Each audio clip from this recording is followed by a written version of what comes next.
a de l'émotion parce que nous allons exprimer toute notre profonde gratitude à Louis Rouxel pour avoir pendant de si nombreuses années, plus de 50 années, accompagné de façon très habituelle avec beaucoup de talent, à la fois comme organiste et comme accompagnateur liturgique, accompagné avec beaucoup de talent et de cœur nos célébrations. Vous le savez, c'est Alexandre Solzhenitsyn, lorsqu'il a reçu son prix Nobel de littérature, a repris la grande question de Dostoïevski. Quelle beauté sauvera le monde? Et nous le savons, à la fin de son livre, Dostoïevski fait comprendre que la seule beauté qui peut sauver le monde, c'est le Christ. De façon habituelle, nous sommes envoyés, et c'est le sens de l'envoi liturgique à la fin de nos célébrations eucharistiques, nous sommes envoyés comme témoins du Christ, témoins de la charité et aussi témoins de la beauté de Dieu. À chaque messe, nous venons nous ressourcer, car chaque messe, dit le Concile, est source et sommet de nos semaines.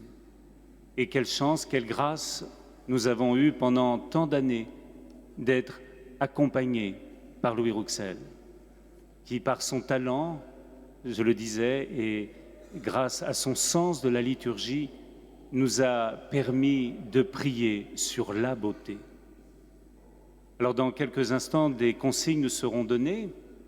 Des plus jeunes de notre paroisse vont aller jusqu'en haut de l'orgue, enfin en haut de l'orgue, jusqu'à là où il y a Louis et puis Chantal. Et donc il va y avoir des cadeaux qui vont être offerts. Ce sont les plus jeunes, donc ils vont pouvoir se mettre en route.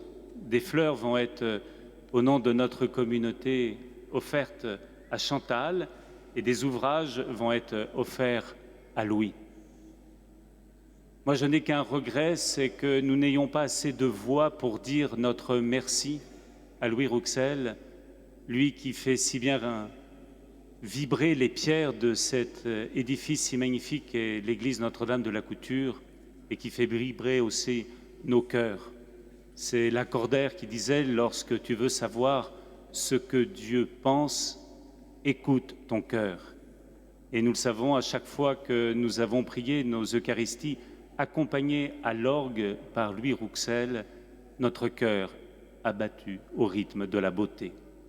Alors exprimons-lui toute notre profonde gratitude et après nous aurons quelques consignes qui nous seront données de la part de Hugues.